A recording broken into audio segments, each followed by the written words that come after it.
हमारे प्यारे बच्चों, मैथ्स में तो ठीक चल रहा है, फिजिक्स में बस आपको हिम्मत दिखाने की बात है। सुने मेरी बात को, कांस्टेंट मोशन है तो speed equal to distance upon time, और एक्सीलरेटेड मोशन है तो मेरे 3 इक्वेशन।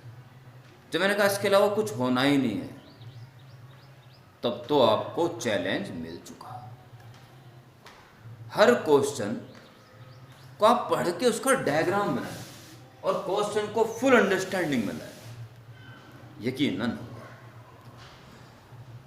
देखिए, मैं आपकी एज का स्टूडेंट होता तो मैं कैसे करता कि आपको भी वैसे ही करना है। जैसे ये क्वेश्चन मैंने आपको दिए थे, इसमें क्वेश्चन नंबर 17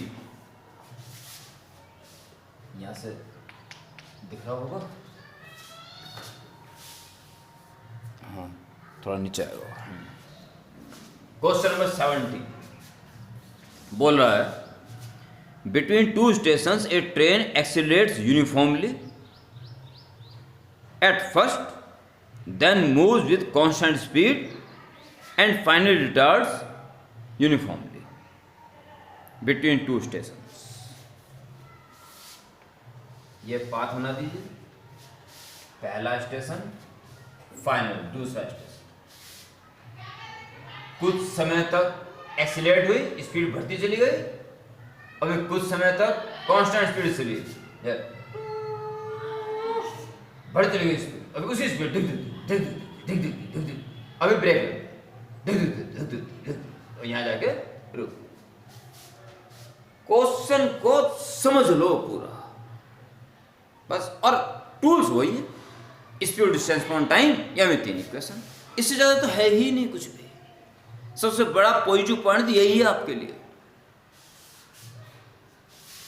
ए पहला स्टेशन, ए से लेके बी तक एक्सेलरेशन हुआ, यानी स्पीड लगातार बढ़ी और मैक्सिमम होगी, फिर उसी मैक्सिमम स्पीड से धड़ धड़ धड़ धड़ धड़ धड़ धड़ सी तक चलिए, और सी पे ब्रेक लगे और उसकी स्पीड कम होते होते होते होते डी तक आते आते उसकी speed 0।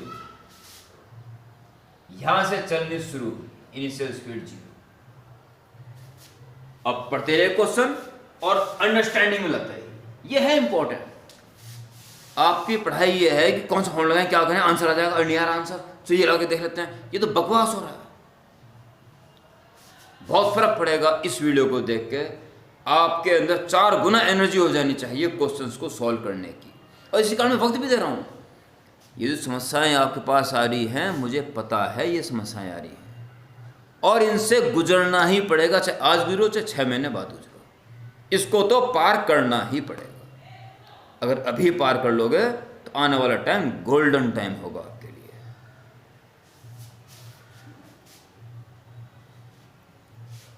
Between two stations, a train accelerates uniformly at first, then moves with constant speed, finally retards uniformly. If the ratio of times taken is 1:8:1, ये रेशियो टाइम है। अगर इसका टाइम t मान लें तो ये 80 हो जाएगा और वो 50 हो जाएगा। तब तो रेशियो लोगे तो टी कट जाएगा, 1:8:1 आएगा। ओके, ये टाइम जहाँ टी अननोन है पर रेशियो का 1:8:1 है। ये टाइम्स हैं इन 3 पार्ट्स में। आगे बोला, मैं क्वेश्चन बोल रहा हूँ बस, और यहाँ ड्रॉ कर रहा हूँ, इससे ज़्यादा नहीं कर रहा हूँ मैं कि क्या होगा कैसे होगा, ये नहीं सोच रहा हूँ मैं। और आप पहले सोचने पड़ जाते हो कैसे हो रहा है, इस कारण ये वीडियो भेज रहा हूँ। और 2 दिन पहले वीडियो नहीं भेज सकता था, मुझे पता है पहले इन 2-3 चरणों से आपको गुजरना पड़ेगा। मैं भी इस बात की प्रतीक्षा कर रहा था। आगे कह रहा 1:8:1 के बाद, and the greatest speed is 60 kilometre per hour. Greatest speed is 60 kilometre per hour. आप जानते हो ग्रेटेस्ट स्पीड कहां है? ए से लेके बी तक आता है स्पीड हाई हो चुकी है, और अब बी से सी तक वही हाई स्पीड है, अब फिर कम होनी शुरू होगी। तो हाई स्पीड तो यहां से स्टार्ट होगी ना, और फिर कांस्टेंट मोशन चलती रही और यहां तक वही रही। अब ब्रेक लगने शुरू हुए और यहां तक आते आते उसकी स्पीड अगेन बिकम्स 0। ये मैक्सिमम स्पीड दे रखी उसने 60 किलोमीटर पर आवर, 60 किलोमीटर, या मत लिखो, यहां तक 60 किलोमीटर पर आवर, यहां से यहां तक कांस्टेंट स्पीड रही, वो भी मैक्सिमम। समझ रहे हो कैसे करना है ड्रॉ? ये है important point. Find the average speed over the whole journey, पूरे जर्नी की एवरेज स्पीड निकालनी है, और एवरेज स्पीड होती है total distance upon total time. Total time तो आ जाएगा t plus 8 t plus t, t के रूप में आ जाएगा। टोटल डिस्टेंस निकाल दो बस, कुछ भी नहीं। मान लो एक्सीलरेशन है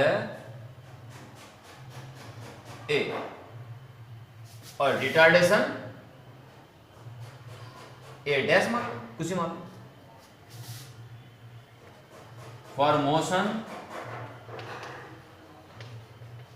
a टू b, पूरा फोकस a टू b के ऊपर करें, और हमें निकालना है total distance upon total time.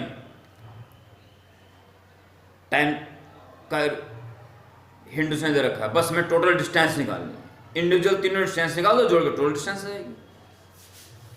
पहले यहां से यहां तक की बात करें, इनिशियल स्पीड पता है, फाइनल स्पीड पता है, तो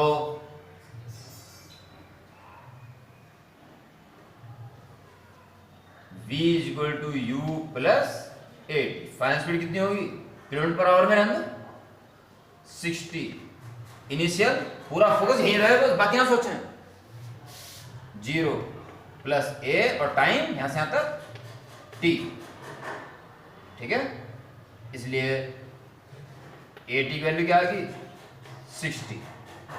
अब ऐसे निकाल दो, कोई सा फॉर्मूला हो ए तो जरूर आएगा ना, इसलिए एक फॉर्मूला से कम चलेगा नहीं। इसलिए now s equal to ut plus half a t square. Distance निकालनी a से लेके b तक, इसे s1 कह दो, इसे s2 कह दो, इसे s3 कह दो। तो s1 निकालनी है, s1 इनसे स्पीड 0, हाफ और a निकल चुका है, या at into t, at into t, half into at की वैल्यू 60 और into t is equal to 30t। यहां से यहां तक की डिस्टेंस तो निकल। अब for motion b to c, की विशेषता क्या है, कांस्टेंट स्पीड है, और कांस्टेंट स्पीड है तो केवल एक formula, speed is equal to distance upon time. Speed क्या है यहां से यहां तक के लिए कांस्टेंट 60, डिस्टेंस निकालनी है s2 और टाइम है 80, तो s2 इज 0 और 48 t। लो जी डिस्टेंस दिया गया। अब रही अंतिम भाग, यहां से करो। For motion c to d, इसी तरह से करें, v is equal to u minus at। Brake लग रहे हैं, स्पीड कम होती जा रही है तो माइनस, और a टू b में स्पीड बढ़ती जा रही है तो प्लस। बड़ी साधारण सी बात है, याद होगी अब तक। जब जब स्पीड बढ़ती जाए सारे फॉर्मूले प्लस साइन के साथ, जब जब स्पीड घटती जाए सारे फॉर्मूले माइनस साइन के साथ। फाइनल, अब पूरा फोकस यहां पे हो, ये इनिशियल स्पीड है, final speed. Final 0, initial 60 minus retardation a dash, और टाइम यहां से यहां तक का t।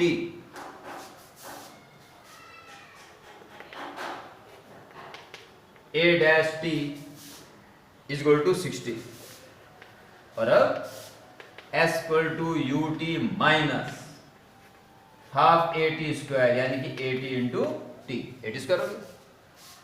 s यहां से डिस्टेंस है s3, इनिशियल स्पीड 60, टाइम यहां से यहां तक का t minus half into A T की वैल्यू क्या निकली, ए डैश टी की वैल्यू 60, और टाइम यहां से यहां तक का t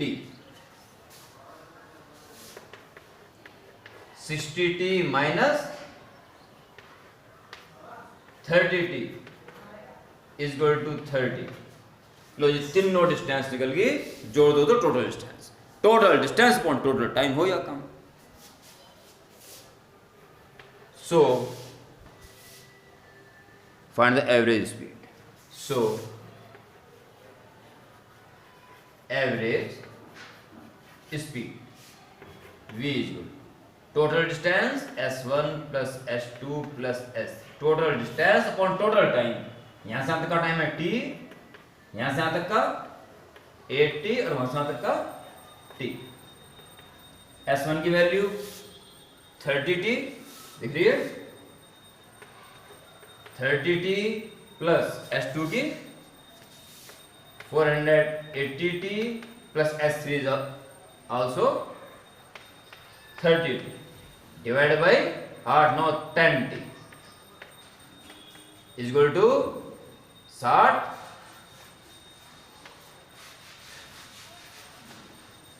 540 आएगा ना, 510 और 540 t अपॉन 10t, टी भी कैंसिल और 10 से भाग देंगे 0 बढ़ जाएगा, 54 kilometre per hour.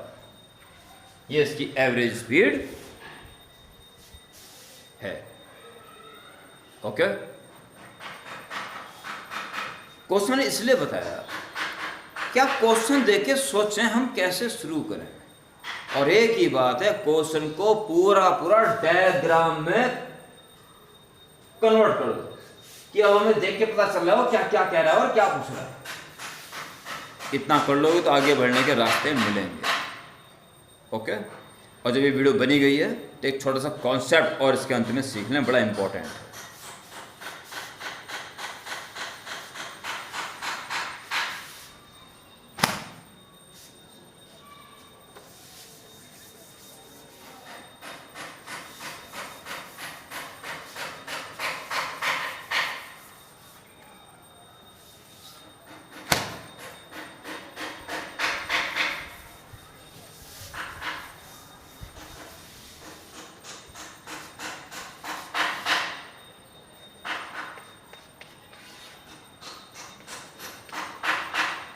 No.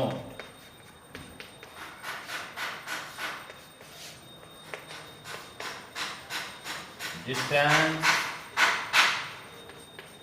traveled in tth second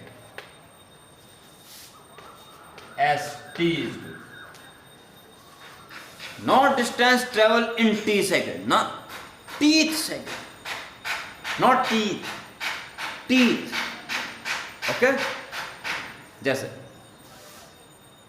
10 second में कितना चल लिया ये नहीं पूछ रहा है, 10वें सेकंड में कितना चला ये जानना चाहिए।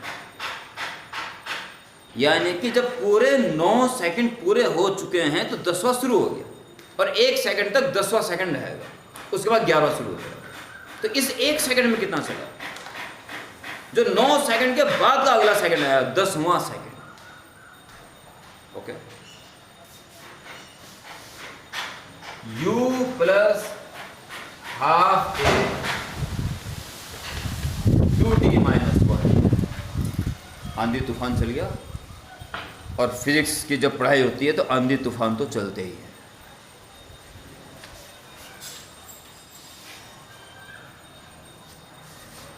अगर मैं इस s को लिख दूं ut plus half AT square, तो ये डिस्टेंस है t टाइम में टोटल कितना चल लिया। और अगर ये लिखता हूं तो उसका मतलब है t में सेकंड में कितना चल। मान लो t की वैल्यू रखता हूं मैं 20, यहां भी और यहां भी, तो यहां क्या निकलेगा 20 रख के पूरे 20 सेकंड में कितना चल लिया, और वही t20 यहां रखता हूं क्या निकलेगा 20वें सेकंड में कितना चला, यानी कि 19 सेकंड पूरे करने के बाद अगले 1 सेकंड जो 20वां सेकंड है उसमें कितना चला, उसका फॉर्मूला है, नोट कर लें और भेजे में डाल लें कौन सी डिस्टेंस है। ओके, और अपने क्वेश्चंस कंटिन्यू रखें।